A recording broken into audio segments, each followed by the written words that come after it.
On the afternoon of March 5, 1942, at precisely 16:45, Lieutenant Commander Harry Linwood Hicks stood on the deck of the USS Attic at the Portsmouth Navy Yard in Kittery, Maine. He was there to officially take command of a vessel that, by all logical military standards, had no place in a theater of war.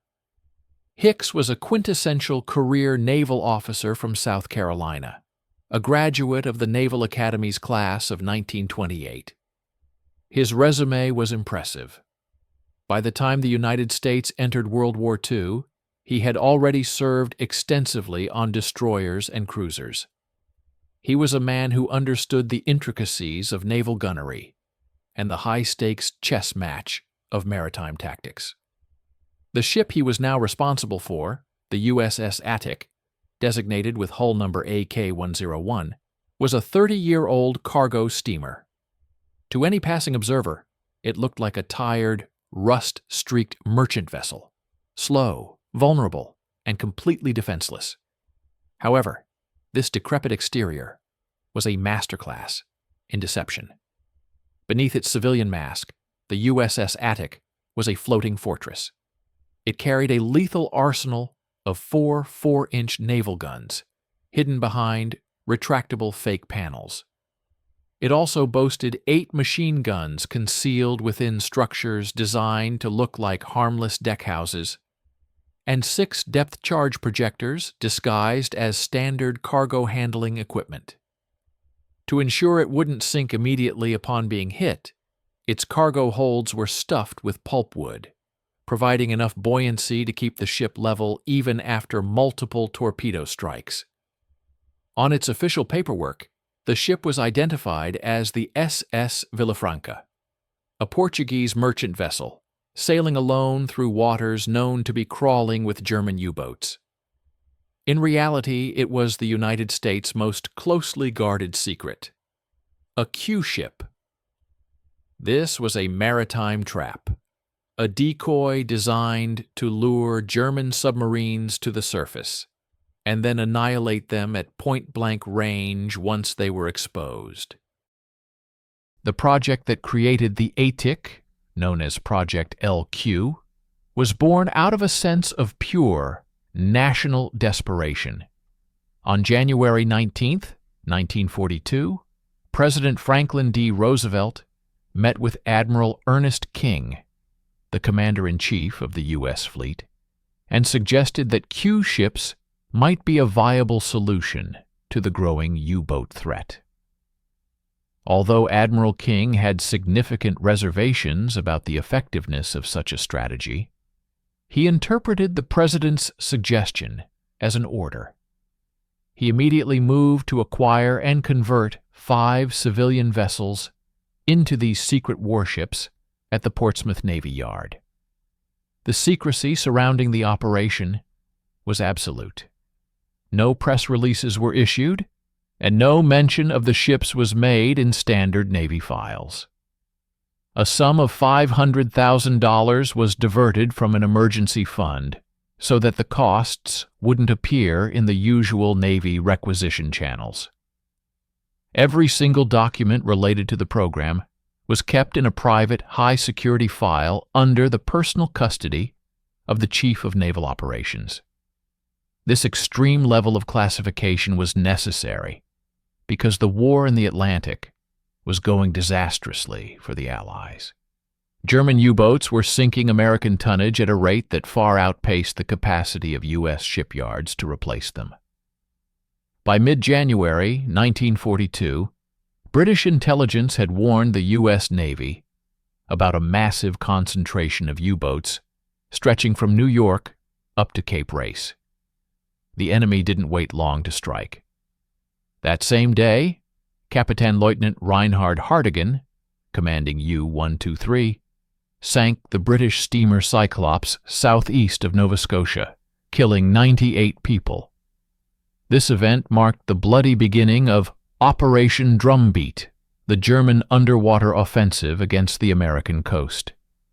For the next 6 weeks, the carnage was relentless. German submarines sank Allied ships within sight of American shores. On land, civilians watched as tankers turned into infernos, and freighters slipped beneath the waves. Oil and wreckage routinely washed up on popular tourist beaches. The German commanders, finding the American defenses so laughably inadequate, referred to this period as the Second Happy Time. A major reason for this slaughter was the refusal of American coastal cities to enforce blackouts. Local leaders feared that turning off the lights would ruin the tourism industry. Consequently, ships sailed fully illuminated against the glowing backdrop of the coast, making them effortless targets for the U-boats.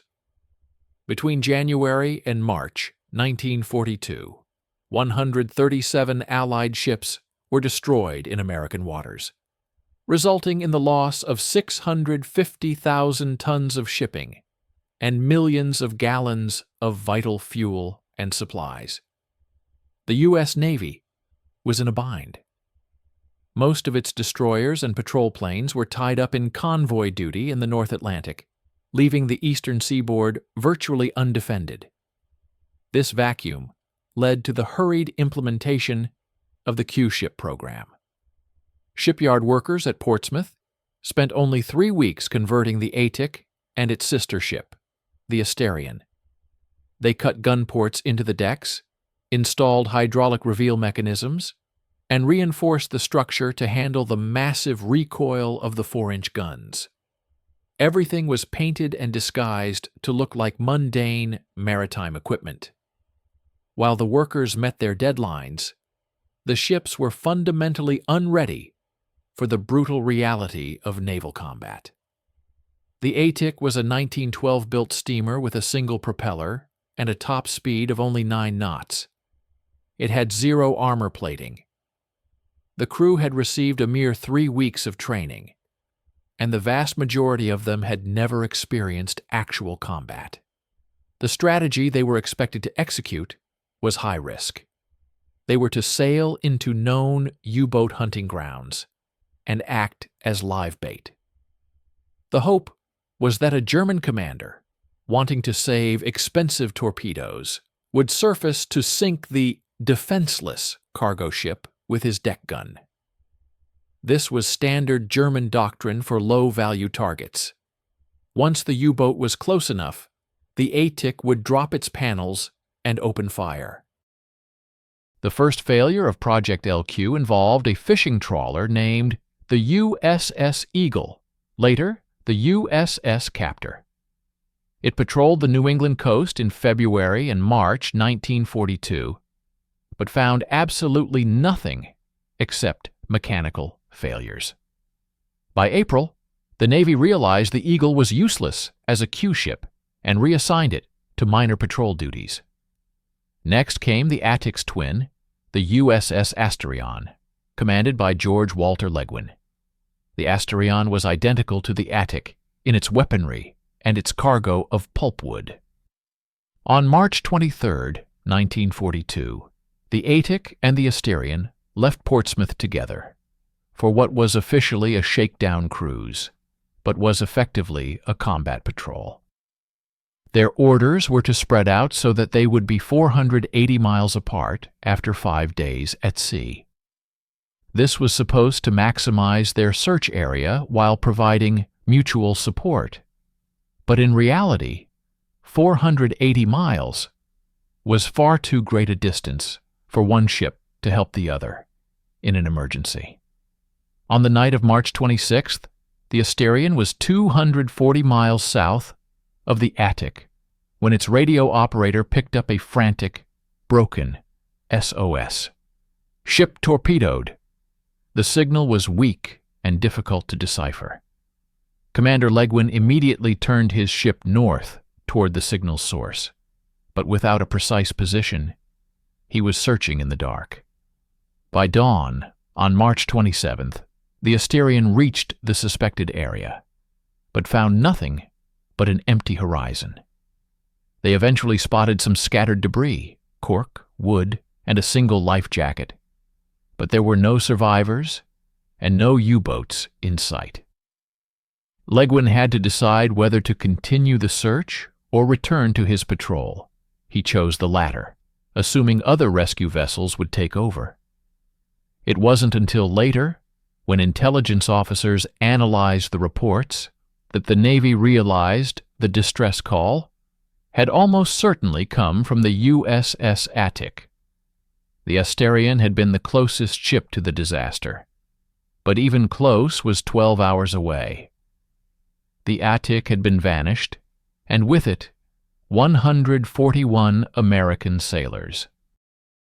The Navy's third Q ship, the Big Horn, also failed to make any contact during its 6-week patrol in April. The program was unraveling because the Germans weren't as naive as the Americans had hoped. German intelligence had already warned its commanders about the possibility of armed merchant decoys. The true story of what happened to the USS Attic remained a mystery for years, locked away in classified archives.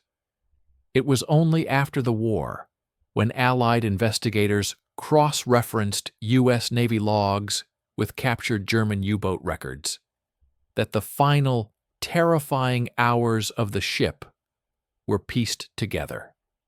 On the night of March 26, 1942, the Attic was patrolling approximately 300 miles east of Norfolk, Virginia. In the darkness, the ship was being watched. Captain Lieutenant Reinhard Hartigan, the same commander who had initiated Operation Drumbeat, was patrolling the area in U-123. Hartigan spotted the Attic at 2200 hours. To his experienced eyes, the ship appeared to be a standard unescorted freighter, the kind of easy meat the German crews relished. However, Hartigan was a cautious hunter. He didn't immediately surface, but instead maneuvered into a favorable attacking position. At 22:48, U-123 fired a single G-7E electric torpedo. The projectile streaked through the water and struck the Attic on her port side near the bridge. The explosion was massive, rocking the old steamer and causing immediate structural damage. Under normal circumstances, a merchant ship would have begun to sink rapidly, and the crew would have abandoned ship. Indeed, Hartigan watched through his periscope as the Attic's panic party swung into action. This was a rehearsed part of the Q-ship tactic. A portion of the crew would visibly abandon the ship in lifeboats, acting terrified to convince the submarine commander that the vessel was finished and the coast was clear. The goal was to lure the U-boat to the surface to finish the ship with its deck gun. The ruse worked perfectly, perhaps too perfectly. Believing the ship was defenseless and sinking, Hartigan ordered U-123 to surface at 23:09. The submarine rose from the depths just a few hundred yards away from the Attic. As the German sailors scrambled onto their deck to man their 105mm gun, the sinking freighter suddenly came to life. The Portuguese flag was hauled down, the American colors were hoisted, and the hidden gun flaps on the Attic dropped. Commander Hicks gave the order to open fire. The Attic's 4 4-inch guns and multiple machine guns erupted, catching the Germans completely off guard.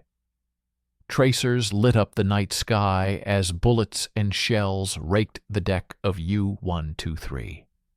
One German midshipman was mortally wounded in the initial volley. However, the Attic's gunners, despite their bravery, lacked the precision of seasoned combat veterans. Most of their heavy shells missed the low profile of the submarine or failed to strike critical areas. Hartigan, realizing he had fallen into a trap ship, Fallenfang, acted with lightning speed. He ordered an emergency crash dive, but before the submarine could fully submerge, he decided to fight back. He knew the Atik was already damaged by his torpedo. Instead of fleeing, he stayed on the surface long enough to move out of the effective range of the Atik's smaller guns, and then repositioned for a killing blow. The battle had shifted from a surprise ambush into a brutal duel that the unarmored, slow-moving Atik could not win. At 23:25, Hartigan fired a second torpedo. This hit was catastrophic, striking the engine room. The explosion sent a plume of fire and debris hundreds of feet into the air. The pulpwood in the holds, designed to keep the ship afloat, began to burn. The Atik was now a blazing pyre in the middle of the Atlantic. Despite the fire and the list, some of the American gunners stayed at their posts, continuing to fire into the darkness at the shadowy shape of the submarine. Their courage was absolute, but their situation was hopeless. The situation on the USS Atik had turned from a tactical ambush into a desperate struggle for survival. Although the second torpedo strike at 23:25 had crippled the ship and ignited the flammable cargo of pulpwood, the American sailors refused to surrender. German records from U-123 indicate that even as the ship settled deeper into the water and flames consumed the superstructure, the hidden guns of the Atik continued to fire. Commander Hicks and his men were determined to take the enemy down with them. Captain Lieutenant Hartigan, however, was no longer in any danger. He had moved U-123 to a safe distance, well beyond the reach of the Atik's 4-inch guns, which were struggling to aim through the thick smoke and chaos.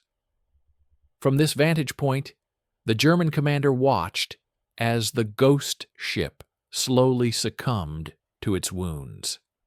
The pulpwood, which was supposed to save the ship by providing buoyancy, was now its greatest liability, fueling a fire that could not be extinguished.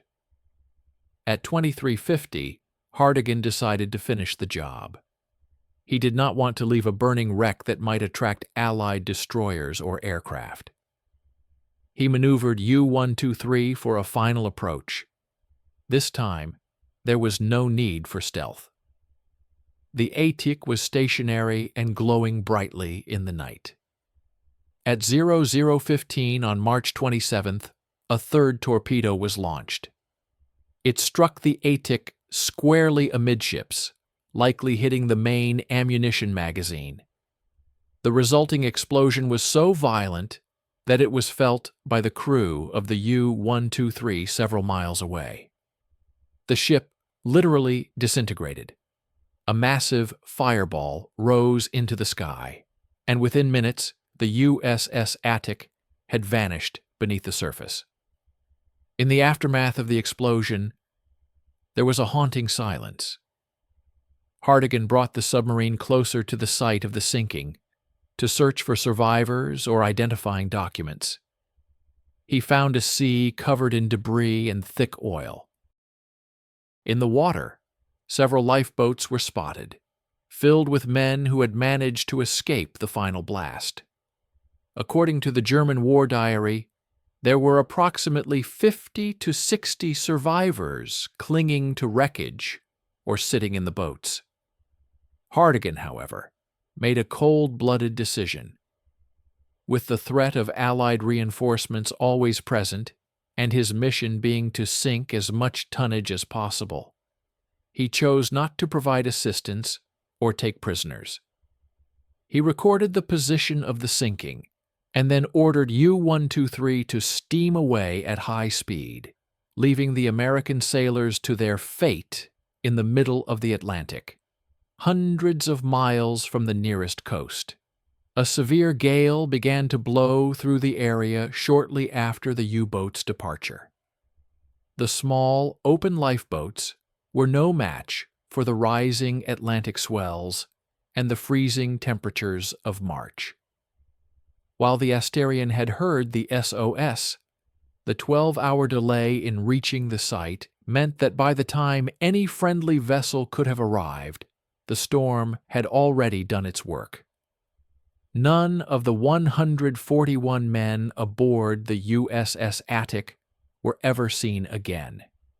They died not just from the enemy's torpedoes, but from a combination of freezing water, exhaustion, and a flawed naval strategy that had left them isolated and unsupported. The disappearance of the USS Attic did not immediately trigger an alarm at the Navy Department, a testament to the extreme isolation inherent in the Q ship's mission. Because the vessel was operating under radio silence and a false identity, its failure to check in was initially viewed as part of its operational profile. However, as the days passed and the Asterion reported finding only scattered debris, wood and cork that could have been anything, the grim reality began to settle in. On April 9, 1942, more than 10 days after the encounter, the Navy officially declared the ship lost. The bureaucratic response was cold and calculated. Because the Attic was part of the highly classified Project LQ, the families of the 141 crew members were not told the truth. They were sent standard telegrams stating that their loved ones were missing in action, with no details about the ship, the location, or the nature of the engagement. The Navy was terrified that any leak regarding the Q ship program would alert the Germans to the other vessels still in development, such as the Big Horn and the Irene Foresight. Meanwhile, back in Germany, Captain Lieutenant Hartigan was hailed as a hero. His report on sinking a trap ship was analyzed by the U-Boat Command, BDU. Admiral Karl Dönitz, the head of the German submarine fleet, used this encounter to validate his existing suspicions. He issued a fleet-wide warning, advising all U-boat commanders that the Americans were now employing armed merchant cruisers. This intelligence effectively neutralized the tactical advantage of the Q-ship program before it had even fully begun. The Germans simply stopped approaching lone merchant ships on the surface, choosing instead to stay submerged and use torpedoes for the kill. Despite the loss of the Attic, the U.S. Navy leadership remained stubborn. Admiral King and his staff refused to admit that the Q-ship concept was outdated in the face of modern radar and superior German sonar. They continued to push the remaining vessels of Project LQ into the Atlantic. The USS Asterion was sent back out, but its crew was now plagued by the knowledge of what had happened to their sister ship. Morale plummeted. Every shadow on the horizon looked like a periscope, and every creak of the old hull felt like a precursor to a torpedo hit. The tragedy of the Attic served as a warning that went unheeded for months. The Navy's refusal to provide air cover or destroyer escorts for these decoys meant they were essentially suicide ships. The Attic had successfully lured a submarine to the surface, fulfilling its tactical purpose, yet it was still destroyed because it lacked the speed to maneuver and the armor to survive. The 141 men who died were victims of a strategy that traded human lives for the slim chance of damaging a single enemy submarine. The destruction of the Attic highlighted the fundamental failure of using World War I tactics against modern World War II technology. The assumption that U-boats would surface to save torpedoes was no longer reliable once the Germans became aware of the ruse. Furthermore, a 30-year-old civilian hull could not withstand the high-velocity weaponry of a modern submarine. Despite this, The U.S. Navy pushed forward with the USS Asterion, the Bighorn, and the Irene Forsyth. The Asterion continued its patrols under a cloud of dread, but it never made contact with the enemy. The crew knew they were essentially sailing in a floating target. The absolute secrecy of the project meant that no tactical lessons from the Attic's loss were shared with the wider fleet. Commanders were sent out with the same flawed instructions, relying on luck rather than realistic naval doctrine. The Q-ship program became a prime example of a desperate gamble that traded lives for a slim chance of success. By late 1943, even the program's strongest supporters in Washington had to admit it was a failure.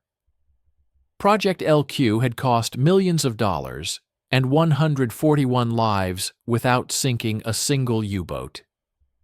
The remaining ships, like the Bighorn, were finding that Germans refused to play along with the ruse. They would stay submerged and force the Q-ships into blind depth charge battles they weren't equipped to win. The Irene Forsyth was eventually deemed unseaworthy and never even saw combat. The Navy finally ordered the remaining Q-ships to be stripped of their hidden armaments and converted into standard transport vessels. The program was quietly shuttered, and its files were buried in deep storage. The U.S. Navy shifted its focus to what actually worked: the massive production of dedicated destroyer escorts, the implementation of the convoy system, and continuous air cover. This transition marked the real turning point in the Battle of the Atlantic, but it came too late for the crew of the Attic. The legacy of the USS Attic is a somber chapter in maritime history. It represents the point where courage meets a lack of proper equipment. The 141 men who died were not just victims of the enemy, but victims of a strategy that was obsolete before it began. For decades, their story was an embarrassment the Navy wanted to forget, hidden behind high-level classifications. Today, remembering the Attic serves as a reminder that wars are won through careful planning and realistic tactics, not through secret weapons born of desperation. The men of the Attic showed extraordinary valor, and their sacrifice eventually forced the Navy to abandon failed experiments and focus on the tools that would lead to victory. Their names are now carved on memorial walls, a tribute to those who went into harm's way on a ship that was never ready for the fight.